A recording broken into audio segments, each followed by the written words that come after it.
they're not going to remember the times when it was raining. They're not going to remember the 5 a.m. workouts.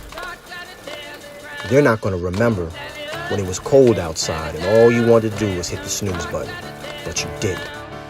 They're just going to say, he's so gifted. He's so talented. Huh. Yeah, right. Sure, there's going to be tough days. Of course, you're going to have your shares of ups and downs. And not if, but when. Not if, but when you fall. When you fail and you want to walk away and throw your hands up and just give in, remember the rain. Remember the hurt. Remember the sacrifice. And look yourself square in the eyes and say, it's my time. It's my time. It's my time. It's my time.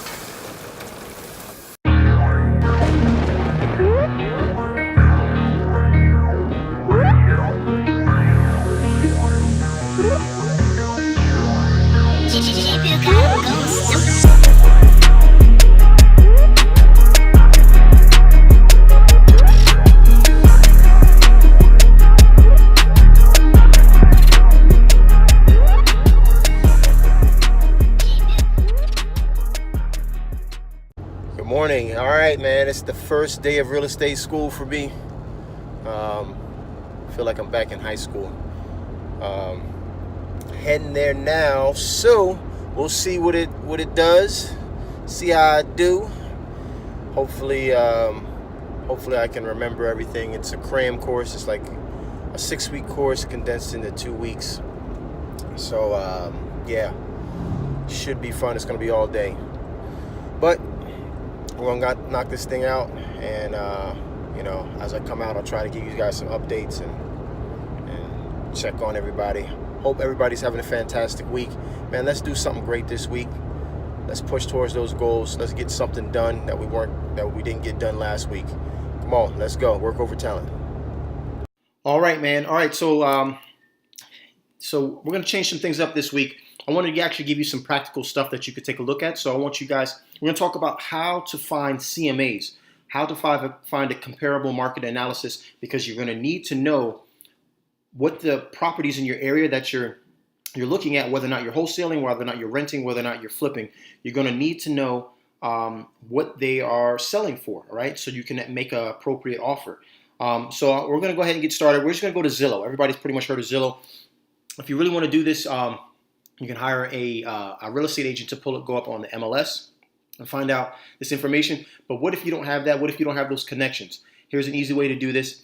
You use Zillow, and I also cross-reference with Realtor.com or Redfin. But we're going to use Zillow because the process is essentially seamless, and is almost the exact same. All right. So what we're going to do is going to put in place. I'm originally from Plainfield, New Jersey, so I already have that here. All right. So we're going to look up Plainfield, New Jersey. And I'm going to zoom in here. We're going to go ahead and move in. Boom. I used to own a gym right off of North Avenue. And so we are going to go kind of in that area. All right. As you can see, North Avenue is right here. The train station is right here. My gym was right here. All right. So this looks like a good area. So what you have here essentially is you have these red and blue listings, right? The red is, as you can see, what's for sale now.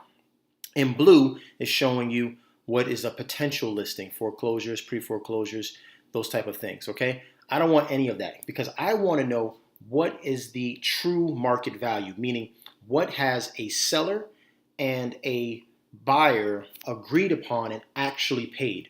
So we're going to get rid of the blue, which is the potential listings, get rid of the red, and I only want to know what's recently sold, okay? So we're here, this is what's recently sold. Up here, you also want to make sure that you're adjusting for the type of house that you're looking at. So if your house is a 3-bedroom, 2-bath, well, you want to make sure that you're also looking for 3 bedrooms and 2 baths. So what we're going to do is we're going to have this as any price. We don't want to limit our price, so you keep that the same. Here's where you would change up here on the top, whether or not it's a 3-bedroom. In our particular case, it's a 3-bedroom, so we're going to keep that there. Here, home type, right? I only want to know houses because my property is a single family home. Obviously, people are going to pay more for a single family home than they are going to do for like a condo or a townhome. So we're going to check off all of these. I don't want any of these in my particular case. All right, and then we're gonna go to more. All right, my baths, I want at least 2 baths because that's what this particular house in this example, has. All right, if you know the square footage, great. All right, you want to try to figure that out, you can go on your county website and probably figure that out. We're going to put that what I do is, like, if I know a house, let's say I have a house that's 1,500 square feet, I'll do 100 to 200 square feet greater or smaller, and I'll kind of keep it in that range. All right, so we're just going to put a max of, let's just say, 1,800 square feet. All right, and here we're not worried about the year built. No, we're not worried about this. We're not worried about, I'm sorry, we are worrying about this. This right here, this sold in last, we want to change that. So typically, if it's a very, very hot market, you want to know what happened within the last 30 days. This particular market, I'm probably going to look out for 90 days. Now you're going to see over here, if I change this, some of these yellow dots are going to go away. So I'm going to do 90 days. Let's see what that is. All right. And so as you can see, that broke it down. And now I have, from all those that were there, now we have only 1, 2, 3. Looks like there's 2 right there listed right on top of each other. So 4, 5, 6, and 7. All right. And that's fine with me. So we're going to apply. Okay. So these are my lists. Now, so this is a relatively urban area. All right. It's part of the suburbs, but the houses are pretty densely packed. So I kind of want to stay within a quarter mile to a half a mile radius. Really, furthermore, you really want to look at your boundaries, right? So I know this is a train station, so this would be a boundary, right? This is a main street right here, South Avenue. This is a major boundary because this is a train station here, and it's going to separate this, all right? Front Street over here is another main boundary. So I'm kind of staying within this area. So this is perfect. This is kind of like on the edge of it. We'll count it, but this is a good amount of numbers, right? So all these are a couple different things. Number one, they're single family homes, important. Number two, they meet the criteria of our particular house in this example, which is a 3-2. Now, if your house is a 2-1, then you want to change this number to a 2-bedroom and make it a 1-bath, right? Simple enough. Our square footage, they're saying no more than 1,800 square feet. Our house in this particular case is going to be somewhere between 1,600 to 1,800 square feet. So all these houses sold, again, within the last 90 days and are very, very similar in size, and price, or I'm sorry, square footage, to our house that we want to wholesale or flip or rent. Got it? So these are pretty good comps. So what we're going to do now, we need to figure out, there's a big price difference between 115 and 290. So if you're looking to retail, to flip this house, you're going to be looking to see if any of these houses are in retail condition, meaning that they are up to 2018 standards. They had just been modified or just been done over, or they're pretty much move-in ready condition. Okay, so let's take a look at this 115 here. Let's see if there's a picture of it. It doesn't look like it. All right, so it sold on March the 22nd for $114,900. Now, what I want you to do is look at this. So this is important, all right? We're going to take this 114.9, all right? It doesn't show any pictures. It says newly carpeted bedroom, floors, hardwood living room, and dining room. I want to let's just say this one is in retail condition, okay? It has 4 bedrooms, 2 baths, it's 1,596 square feet. I need you to write down 2 numbers. The sold number, so in this particular case, is 114,900, and the square footage, which is 1,596 square feet right here, okay? And what I'm going to do this here so you can see this. What we're going to do is we're going to take this 114,900, so we're taking that price, and we're going to divide it by how many square feet we have, which in this particular case is 1,596 square feet, equals $71 and essentially 99 cents. Okay, so $71.99. What does that number mean? That means this house sold for $71.99 per square foot. For every square foot, for every one of these 1,596 square feet, that house that square foot was worth $71.99. Super, super important. Okay, so we're going to take this number and write that number down. Write that number down now. Find a pen and paper. Pause the video if you need to. Write that number down. We're only going to do 2 of these. I'm just going to remember it. Right, $71.99. Okay, so we're going to close this one. We're going to move on to the next one. We're just going to skip and go all the way up to the $290,000 one. Right. Now this is a 6-bedroom house. Right. This one sold in May, so a little over a month ago, for $290,000. 6-bedroom, 3-bath. All right. Now, I know you guys are saying, well, I thought it was 3 bedrooms. Obviously, we want to take in consideration the bedrooms. This is a different price point. Okay, but I'm trying to show you how to get the price per square footage for the comps. Okay, so this $290,000, right? $290,000 was sold, and it was 1,676 square feet. Again, go back down, pull up our calculator. So we got 290, all right, and divided by 1,676 square feet equals $173.03 per square foot. All right, so it's the exact same math. So we're going to find the average. Now this is a little different, right? Because one was a 5-bedroom, 6-bedroom, right? But this is how you find the average. We're going to take this. I'm just going to clear it out. 1, 7, 3. Oh, 3. Just get rid of all those other numbers. And remember, the number I told you to write down before was $71.99. So we're going to take this one, this house right here on Netherwood Drive. It sold for $173.03 per square foot. We're going to add the $71.99 from the previous house, and we're going to get $245.02.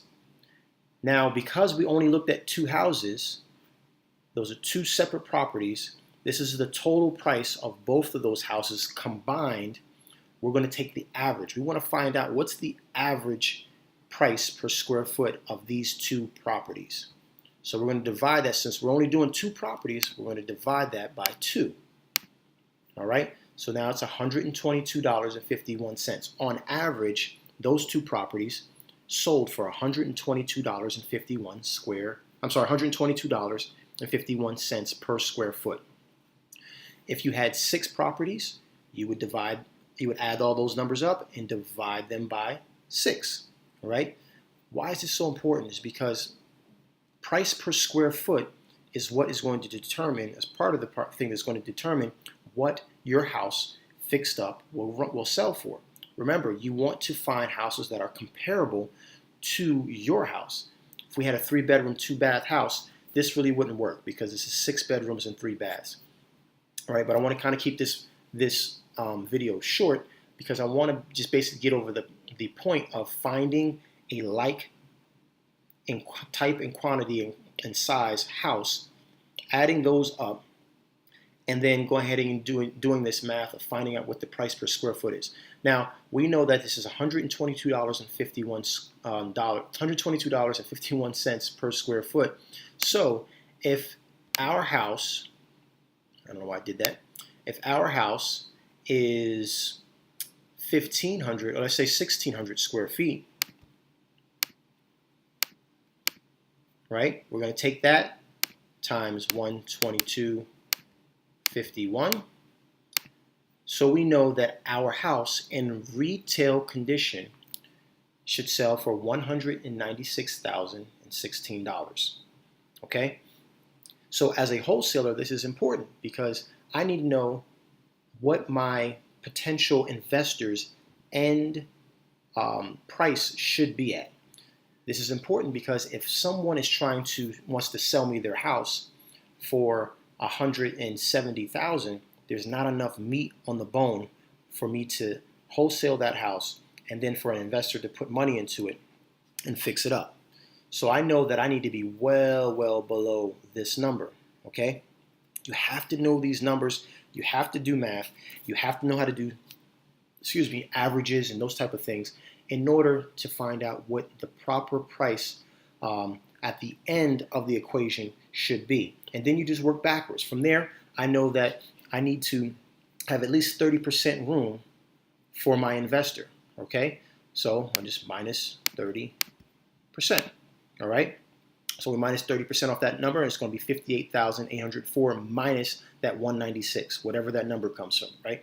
Then I have to take in consideration the repairs, cost on money. All those things we're going to talk about in later videos, right? But if you don't know where you're starting from, there's no way you can get to the end point, all right? So this is important, super important. Watch this video over again. If you're having issues understanding it, please leave a message below. Leave it in the comments. I'm very open. A lot of people reach out to me. I don't charge anything. I'm not asking for anything. I just want you to succeed. So watch the video over again. If you have any questions or comments, please leave a comment below. All right, man. I am driving in Atlanta, and man, these houses that I'm driving past right now. I'm off Paces Ferry Road in Atlanta. Ridiculous. Like the size of these houses, like some of these are like the size of small elementary schools. I want to just show you what is possible for you. I just want to show you what's possible for you. Some people don't believe this is possible, but they're doing it. They ain't no smarter than you. I mean, look at these homes. Look at those.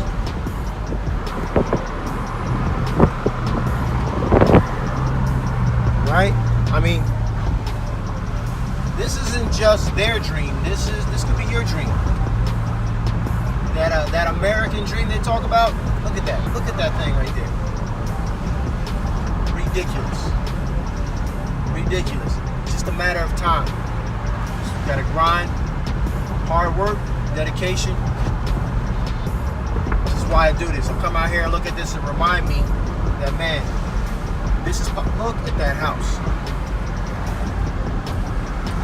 Right? This stuff is possible. This ain't just for them. This is for you. That's for you. That house back there that you can't even see, I'm pretty sure it's pretty big. But that house is for you. I'm gonna take this one right here.